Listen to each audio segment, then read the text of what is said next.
So, Marc, can you tell us a little bit about your background, what you're doing at Polygon, what you're excited about?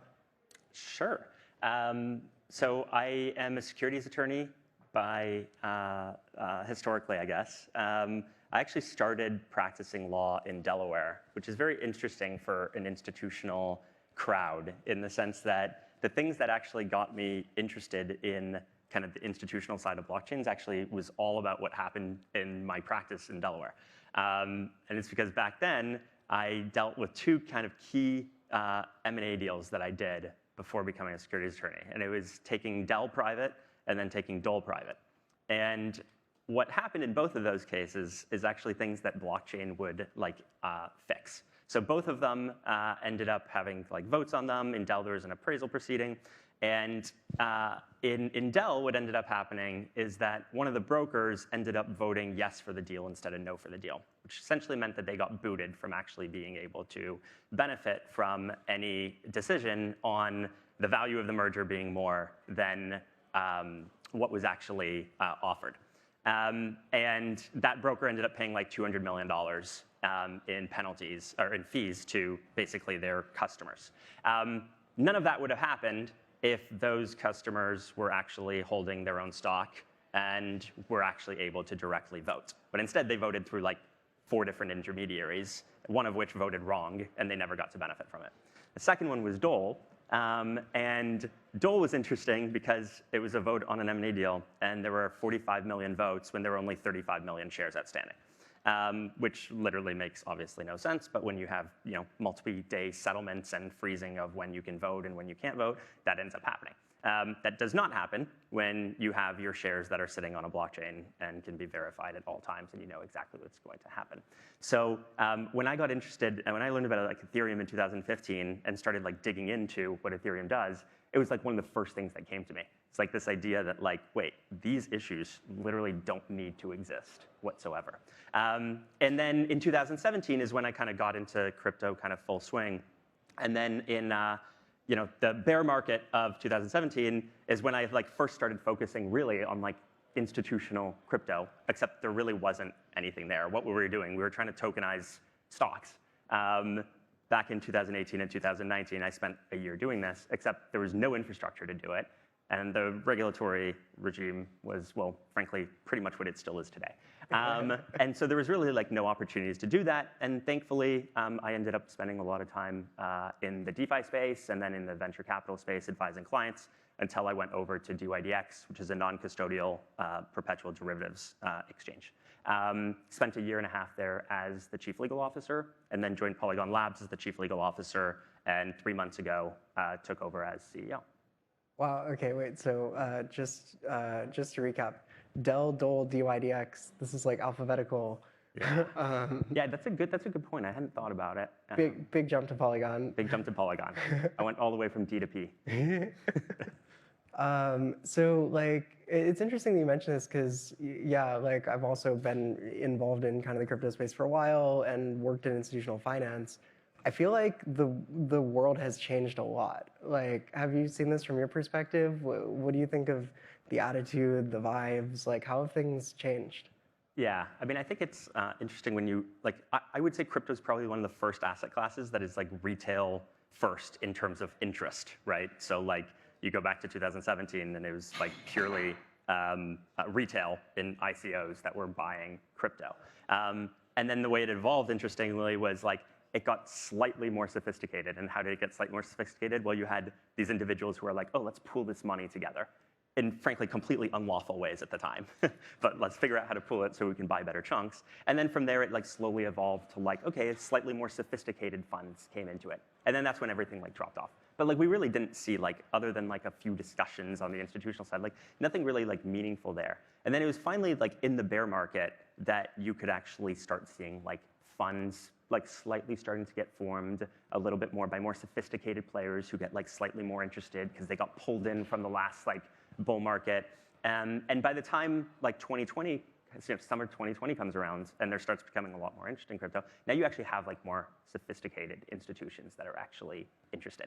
And for now, it's these private funds mostly, but sophisticated capital nonetheless, mostly Web3 natives, right? And then I think finally, over the last bull market in 2020, mostly 2021, now you start seeing like actual like institutional interest. And of course, it all starts with Bitcoin, as it did from the beginning. And all the interest is sitting there on Bitcoin, right? Whether it's like Tesla or MicroStrategy, right? That are very interested. But suddenly now you've got everyone interested in crypto, and it kind of, for the first time, goes like past Bitcoin to like, okay, well, let's start looking at Ethereum like a little bit, and let's start potentially deciding to hold that on our balance sheet. And then for regulatory reasons, it never really gets past that, right, in the last bull market. And that's really like kind of the story, at least on like the crypto kind of adoption side of things, is like there's a regulatory blocker. It doesn't matter. Like, we have better custody, better key management systems, better data, frankly, more liquidity, but like none of that ends up really mattering when somebody doesn't feel like they can actually hold these assets. But I think like maybe the most interesting thing about it for a broader asset class is like the interest from institutions in building rails, not just in holding the assets, right? And so we started seeing like a lot more interest in like, okay, what infrastructure can we actually like build this on? And I think that's the point that we're at right now. It's like a lot of interest in understanding that infrastructure and actually like taking advantage of the fact that we have infrastructure that can now be used, and working around kind of the regulatory limitations that still exist. Yeah, it's interesting that, back in the ICO days, like we were talking about like disrupting financial institutions and the rails that they run on. And now we're all sort of talking about financial institutions.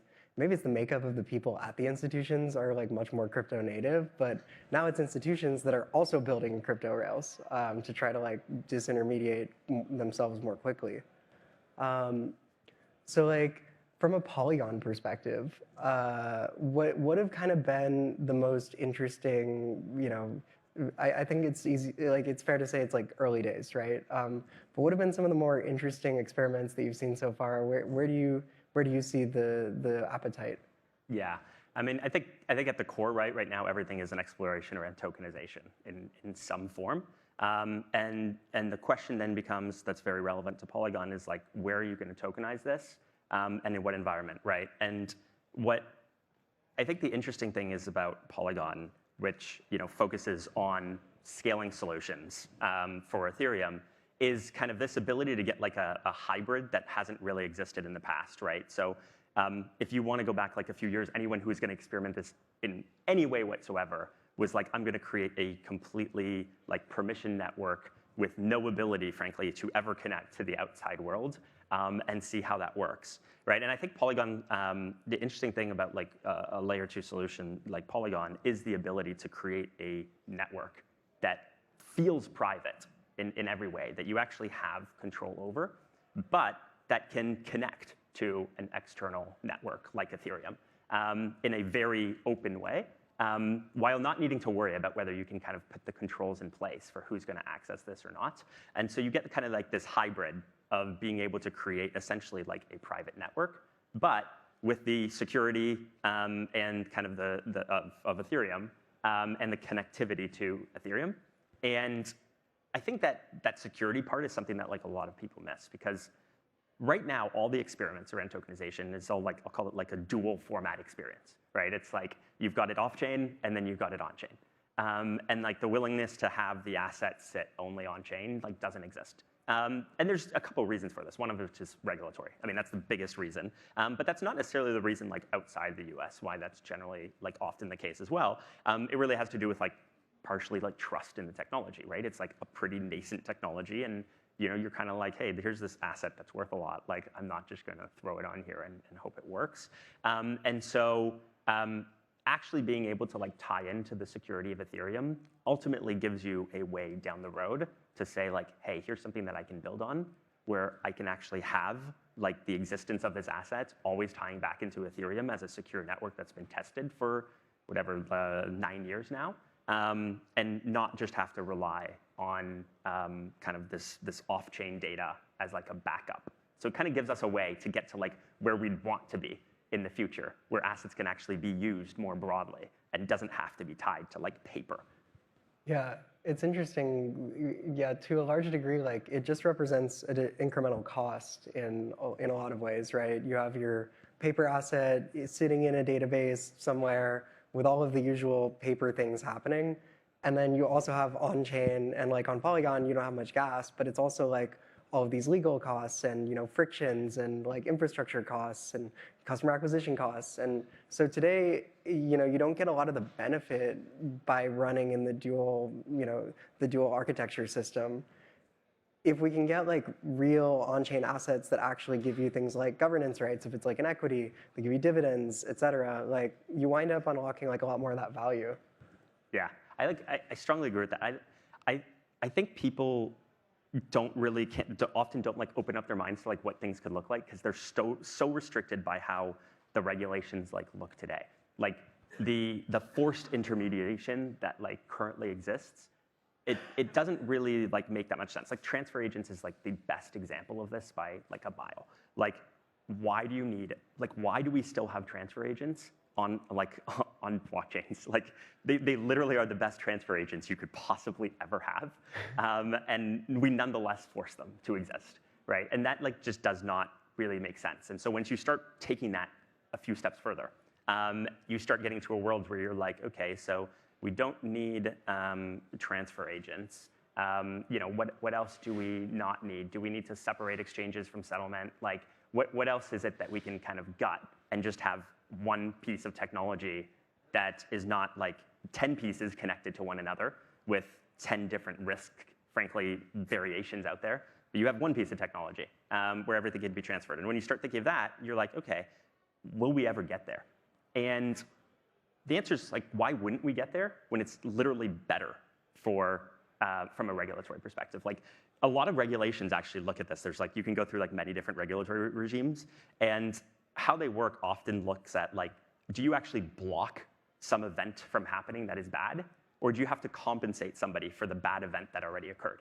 And like most regulatory regimes like prefer the worlds in which you can prevent the bad thing from happening and not need to then like make up for the fact that some bad thing happened by having insurance or paying somebody something, right? And like the blockchain literally allows that to happen. You can like prevent votes that should have never happened from happening, right? You can like prevent the fact that somebody's transferring an asset in the way that they're not actually permitted to transfer an asset, rather than needing to go after somebody, right? So the example that I gave earlier, right, around like Dell,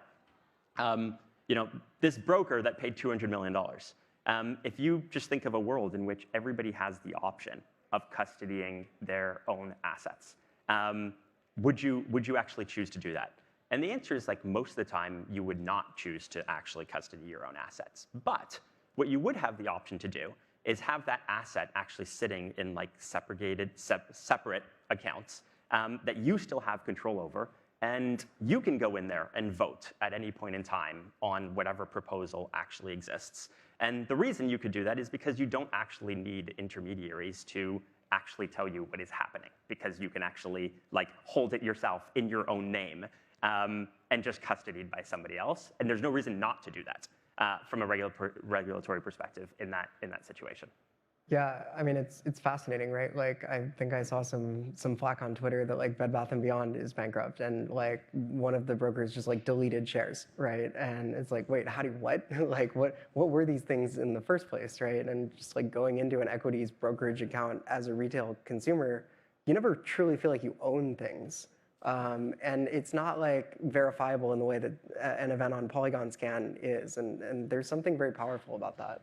Yeah, and there's like an important role for brokers to be played nonetheless. Like a lot of people think of like the hey, let's remove intermediaries, and suddenly there's like no role for these players. A lot of times like the role that exists right now is like their role is like forced by like regulation as to what they're going to do. But like the value of a broker exists nonetheless. Like that is something that can be very useful to people. Like people don't want to like hold their own assets, do want to also be able to rely on another party to do that. And so you shouldn't take that away from people. It just shouldn't be forced when you have an option that doesn't, right? And like using a blockchain or a layer 2 network like Polygon like doesn't force you to do that because there's an alternative that actually prevents harms from happening rather than needing to redress them on the back end.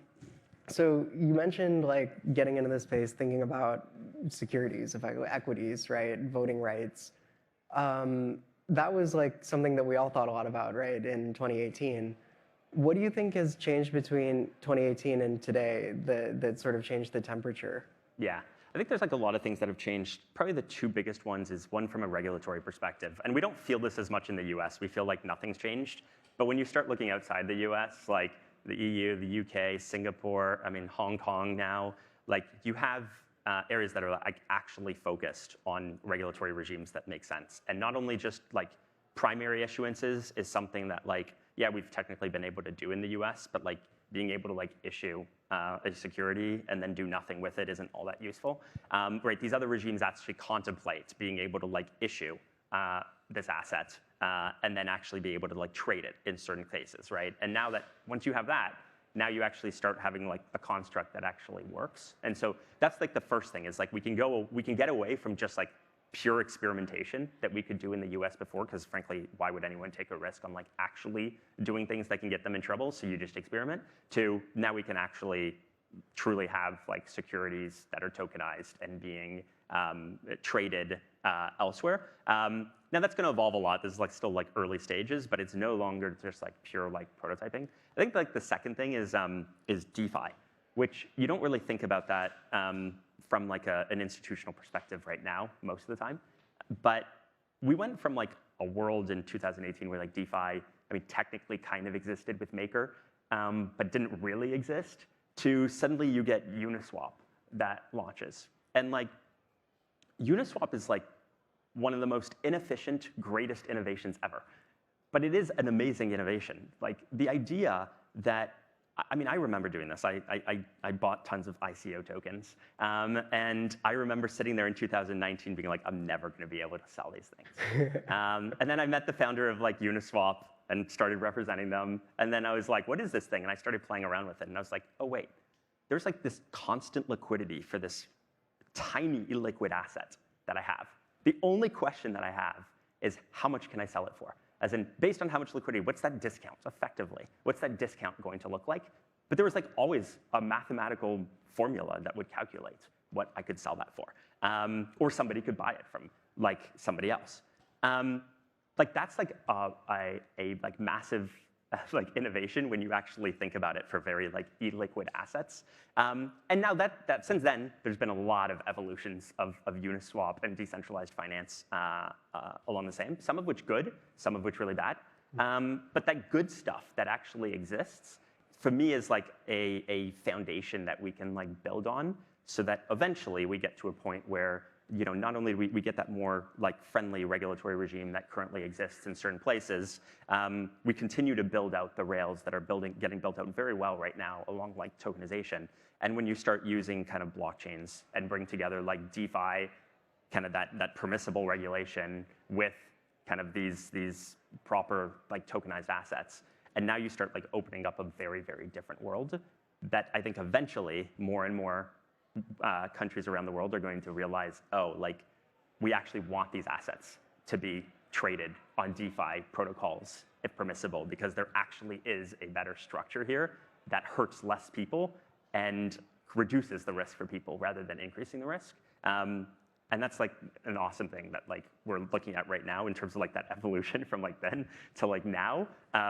We're in such a better spot where like you can actually see like 5 years out, you can actually see a world in which like you have certain regulatory regimes that actually are accepting of like tokenized assets, where institutions can actually get involved with confidence, and then they can be connected to like this more permissioned in a permissionless, but in a different way world of DeFi. And yeah, that's like a completely different paradigm from what we're in right now. Yeah, I mean, DeFi is really, for me, where I think the benefits come from. You know, there's one angle, which is like cost savings, right?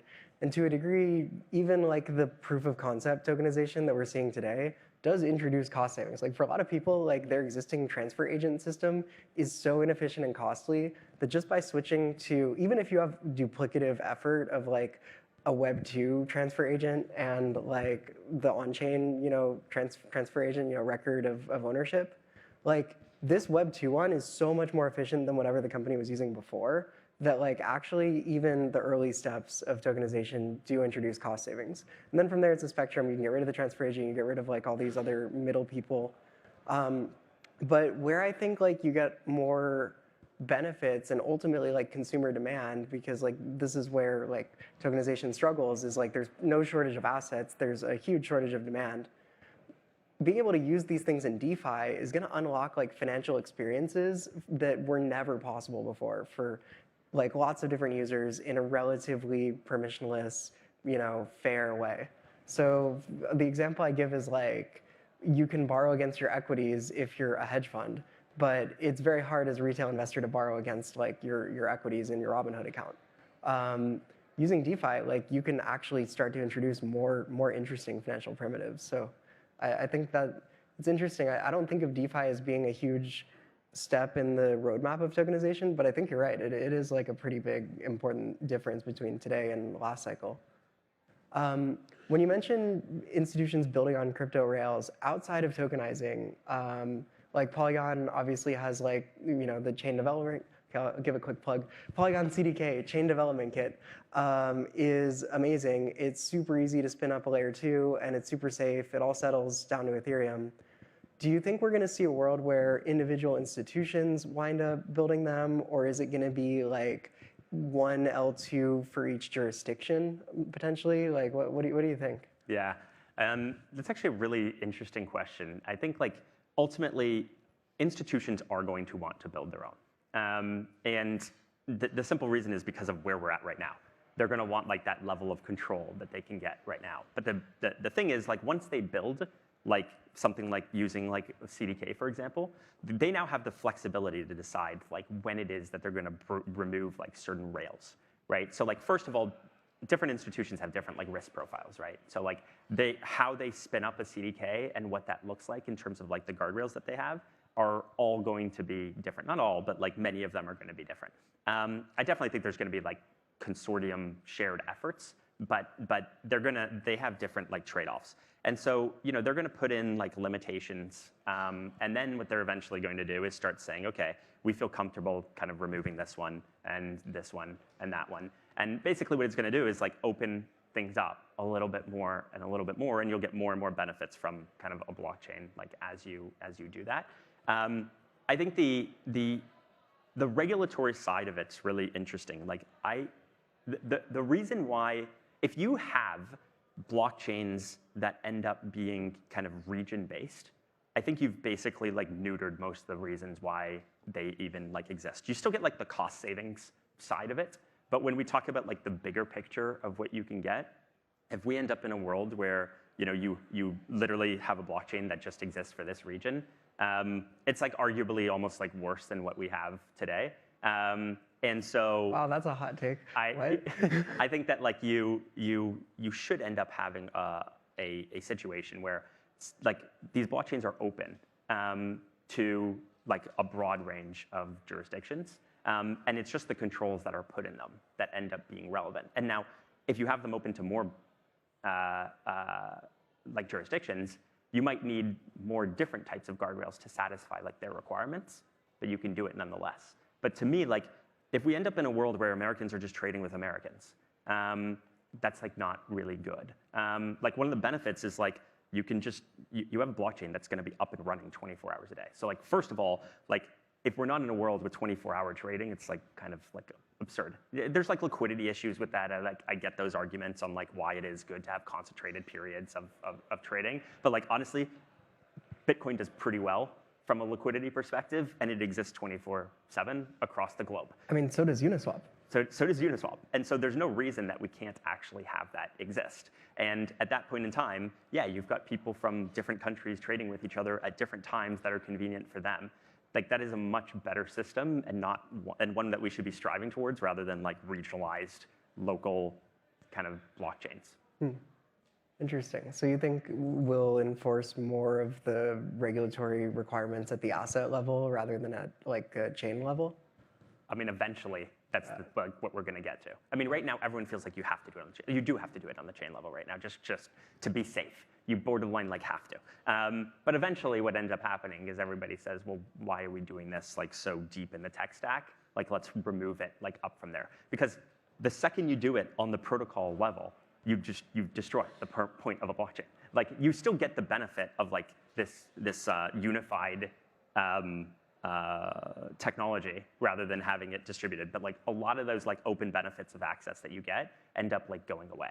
And so you want to like strive to like as far away from like the core protocol level and get up to where you can put those restrictions in place so that you're leaving like that base layer as unaffected as possible. We're just not there yet because an unaffected blockchain base layer is anyone in the world can access it at any point in time, right? And that like doesn't work. And so we need a way to like get comfortable on that level before we actually like move up one layer and say, okay, let's start putting restrictions, you know, at like the entry point of but still allow people to actually interact with like the base layer at any point in time. But like here's a perfect example of like what you could do. So a lot of people are worried about like sanctions.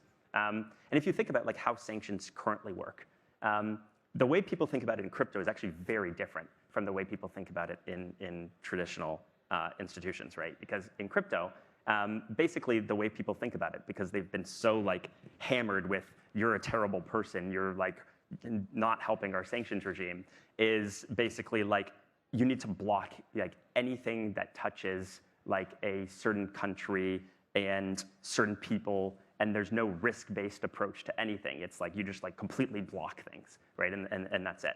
But the thing is, that's not like actually how we live today. And you also have a world in which like you actually take like risk-based decisions. And then the second thing that we do in crypto is we treat things that are not intermediaries as like intermediaries. So you take like Uniswap. Okay, like Uniswap has no control over those contracts in any way whatsoever. But Uniswap as a company still feels like they need to put restrictions on their front end as to like who actually needs to use, like who can use that front end, even though that front end like literally does nothing. It's like, here's information, just letting you know that that information exists. What do you want to do with that information? It does nothing more, but it actually like blocks from like a sanctions perspective. And the thing is, what they're doing is they're like forcing US sanctions on everyone, and they're forcing their view of sanctions on everyone. When you can actually like do it a lot better. You can build a blockchain that basically says, hey, me as a user, I get to actually decide what I actually think I should not interact with. And that's literally how we live. Like if right now I want to go interact with somebody online, it's my job to not like send funds to a North Korean. And when I do that, like I make that decision myself, and there's no reason why a like non-centralized intermediary should have to make that decision for you. But you can still get those controls, right? So you can put those controls in so that you continue to have a permissionless system that I can interact with, and I can say, I don't want to interact with this address because of the risk associated with it, but I can interact with everybody else. Or you could think about it as like on a decentralized exchange, if there's like an order book, right? You can basically see like orders being placed and canceled all day long, right? And then you basically say, okay, this order is one that I had blacklisted an address associated with that. This one's blacklisted. And I make my own decisions. And that is something that is like a much better system than like a centralized entity deciding who I interact with and basically saying like, you can't interact with any of these people because of like X, Y, Z. And we've seen it like a ton. Like a good example is like, you saw this a lot with like Russia. Is like, hey, we're gonna block all Russian people. Except Russian people are not sanctioned. Like you've got some oligarchs that are sanctioned, but like most Russian individuals are not sanctioned. But there's like broad sanctions that are applied by people. I should be able to make the decision that I still want to transact with a Russian who is not sanctioned. And that would be lawful. And so there's those ways of like building that into a blockchain that end up allowing for kind of more freedom decisions to transact than what you get today. Yeah, it's interesting. I mean, talking with some institutions, this is the way they think about approaching borrow lend, right? Is like, you know, rather than having like a fully walled garden restricted Aave arc, which like didn't have product market fit because everybody in that ecosystem already has a more efficient way of interacting with everybody else in that ecosystem, they just pick up the phone, right?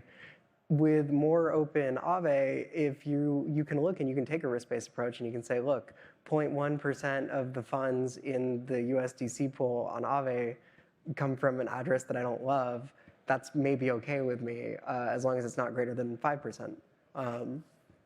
So yeah, it's the risk-based approach is interesting. Anything you're excited about? Like, give us a little tease. Yeah. Like, what's in store for Polygon? Yeah, I mean, I think the thing I'm excited about, totally plugging Polygon, but I am actually just fundamentally like extremely excited about it, is like this like vision we have of Polygon 2.0. So like we like fundamentally believe that like building one monolithic chain is like not and having everyone transact on it is not the right approach. Like it's really actually just simple to understand that like eventually that chain will get more clogged with more data and will get slower and will get more expensive. It will always happen. There is no way to avoid it. And anybody who tells you otherwise is like full of it. So what's much better is like a more modular approach. You can spin up the chain that you want. So when you actually have demand for more block space, then you spin that up. The problem that we've historically had is that these are all separate chains, and they don't share liquidity. They don't talk to each other. Like that's like a terrible experience for many different participants. And so the cool thing that we're building right now at Polygon is kind of this ability to interoperate between all of these. So it'll feel like you've got one blockchain. You'll be able to trade across all of these different chains, but you're going to do it while existing and transacting on each separate chain. And so you can get the speed and security of this one chain while accessing liquidity elsewhere. So you benefit from like the trade-offs without losing kind of that feel of having one chain. And so that's the thing I'm like particularly excited about, because that's to me is like the end state of what you would want in terms of like kind of the unlimited block space that you can get while also getting like shared liquidity across an entire blockchain. Yeah, I'm with you. I love the vision. Cool. All right, thanks. Great. Thanks, everyone.